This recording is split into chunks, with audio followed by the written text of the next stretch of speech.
The universe is everything we can touch, feel, sense, measure, or detect. It contains billions of galaxies, each containing millions or billions of stars. However, it is theorized the universe could be infinite. With only so many ways matter can arrange itself in an infinite universe, eventually, matter has to repeat and arrange itself in similar ways, leading to the possibility of parallel universes, where events can differ and alter the course of history. In the vast reaches of space, let's focus in on one universe, from the eyes of a familiar face on his return home after being cast away.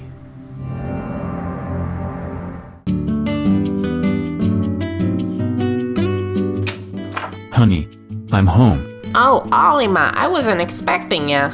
Baby.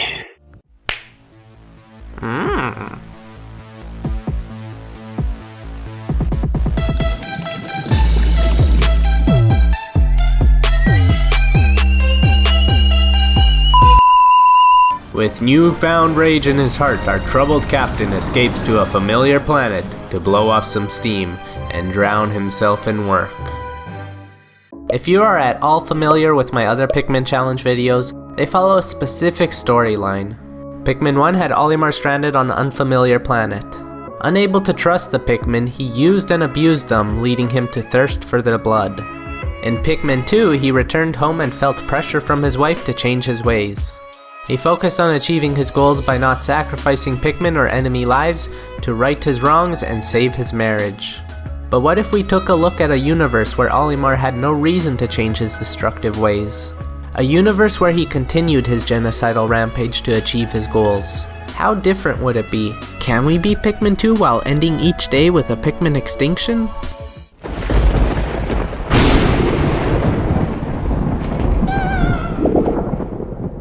Every living creature was harmed in the making of this video. Day 1. Operation Defying Physics. Now, I have played a lot of Pikmin, but I would have never thought we could get a Pikmin Extinction on the tutorial level. What is this, Dark Souls? To complete this extraordinary feat, we're going to need a volunteer. Yes, you, with the leaf on your head. Come on down. What is your name, lad? Can we all give a round of applause for Wilson? Now with the support of the audience, I will make Wilson disappear. Ta-da! And now for the final act, to make Wilson disappear for good.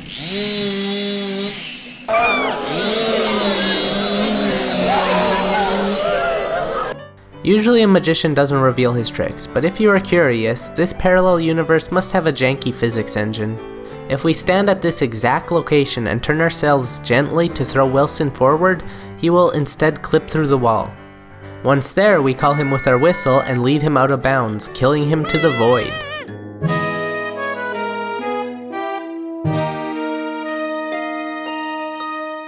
Breaking the laws of physics is fun and all, but I wonder what type of ramifications this will result in on day 2. Day 2. Operation. Oh my god, what happened to Louie's eyes? Never skip the tutorial, kids. It messes with the fabric of space and time. If you were worried about Wilson yesterday, don't be. See, he's back. After an extinction event, a single Pikmin will always be born from the onion to continue the circle of life. But this isn't the Wilson you know and love. He's dead. This is Wilson the 451st. So don't get too attached. We can use Wilson to build up our numbers again and murder this poor innocent dwarf red bulborb.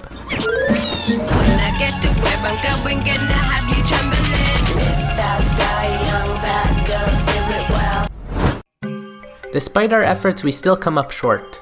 We could only make 14 Pikmin, and the first brown paper bag requires 15 to flatten. So we had to euthanize the 14 we had, the only way we could, by executing the glitch once more before sunset. We will have to hope for better results tomorrow. Great, Janet's gone, so even less Pikmin can be made on day 3. I'm gonna sleep one more day and hope for the best. If not, I'm gonna be very cranky.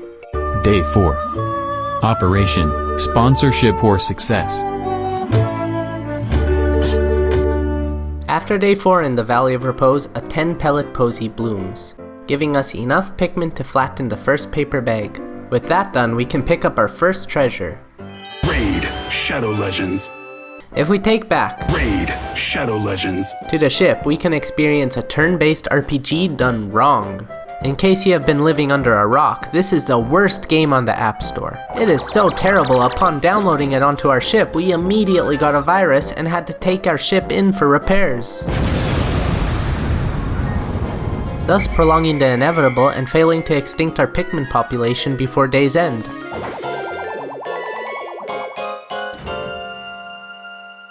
If we ignore that putrid excuse of a game and try to flatten the second paper bag, we notice that we don't have enough Pikmin.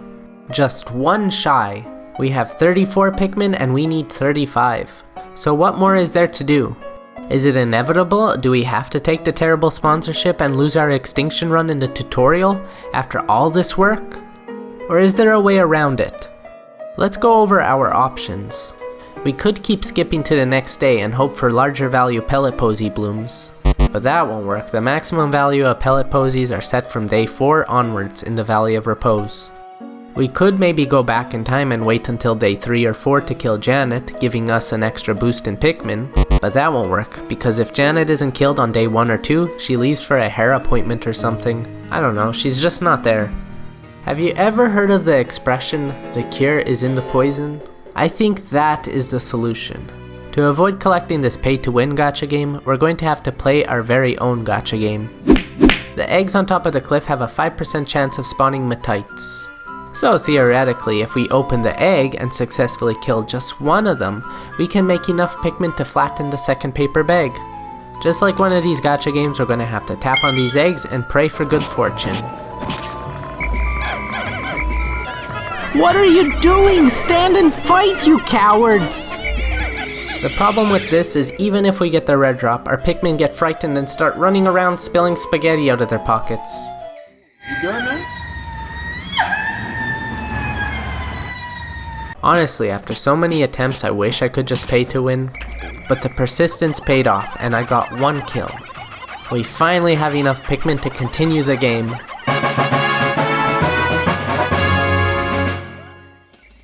In the next area, we could collect the other scrap right now, but the day will always end immediately when we collect the first above ground treasure in the Valley of Repose. It doesn't just happen for Raid Shadow Legends. But really, between the other scrap and Raid Shadow Legends. Should we even be calling these treasures?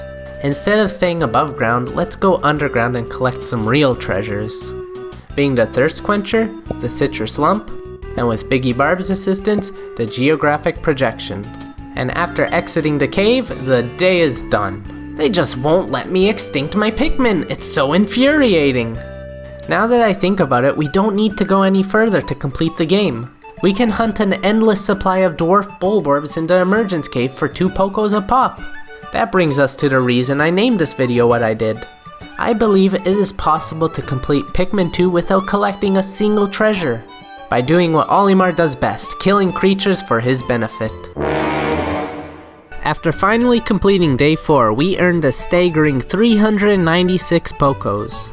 A tremendous success. We also ended the day off on a positive note by bathing in the blood of our Pikmin. We are still doing an extinction run here, so our next day will play out almost exactly like this one. Build our Pikmin population back up from 1 until about noon, and then jump repeatedly in and out of holes until sunset, finishing the day off with a well-deserved bath for our little Wilsons. Father, forgive us, Father. Forgive us.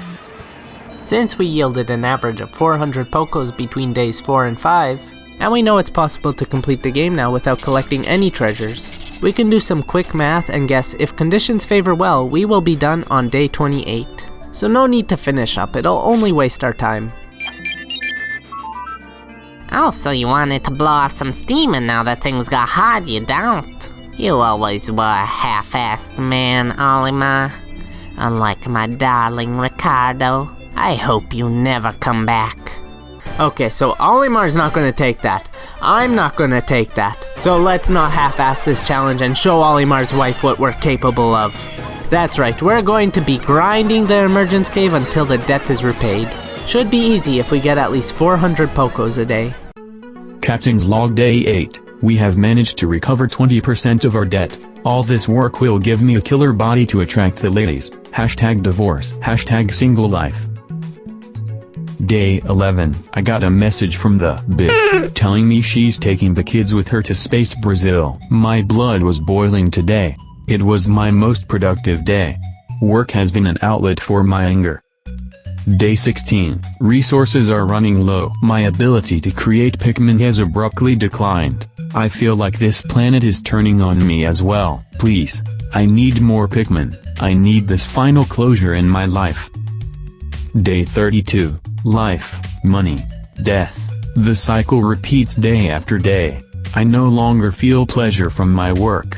I continue my life out of habit alone. I feel nothing.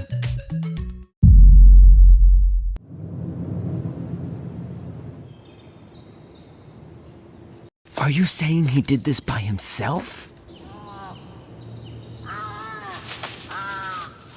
We finally collected 10,000 Pokos on day 47. We could have completed this challenge by an earlier date using purple Pikmin to carry the Bulbmin one by one on days we couldn't make more Pikmin, but that would be insanely tedious, and this challenge already took me over 42 hours to complete. The only thing left to do is our final Pikmin Extinction.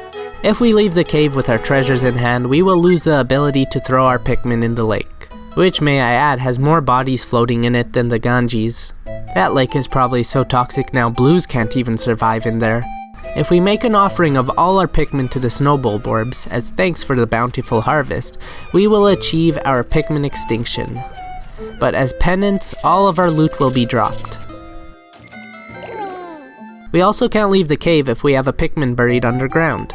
So changing our last Pikmin into a purple and trying to leave without her is not an option. Our only choice is to sacrifice all of our Pikmin except for Wilson, who we will take back with us to spread the tales of our adventure far and wide. They will sing songs of us how we ravaged the ecosystem long into the future. With that said, I christen this challenge Complete! It is possible to complete the 10,000 Poko debt not only by ending each day with the Pikmin Extinction, but also by not collecting a single treasure. All it took was 723 Pikmin born, 723 Pikmin lost, and over 5,000 Snow Bulborbs massacred. Our Pikmin numbers balanced out because we did not birth the first Wilson we saw into this world, but we sure as hell killed him.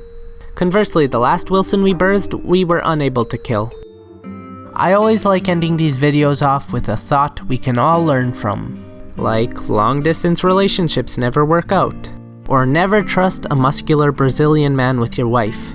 All good lessons to live by, but let's ask ourselves, are some people born evil? Or rather, are they driven to evil through circumstance? Is there a raw, animalistic rage in us all, only contained because we have not reached our breaking point? Did Olimar do anything wrong? Or are we wrong for judging him for something we have not experienced? Now this is some bull right here. Bonus thoughts. I noticed that when we kill Janet or any other Bulborb, a little space-time paradox occurs since we skipped day 1. Walking up to the onion as Louie for the first time on any day after killing Janet will yield a single Pikmin. This means the grinding for Matites we did was completely redundant. I wish I figured this out a lot sooner. So, killing Janet is always the correct answer to our problems. One could say it's her purpose in life.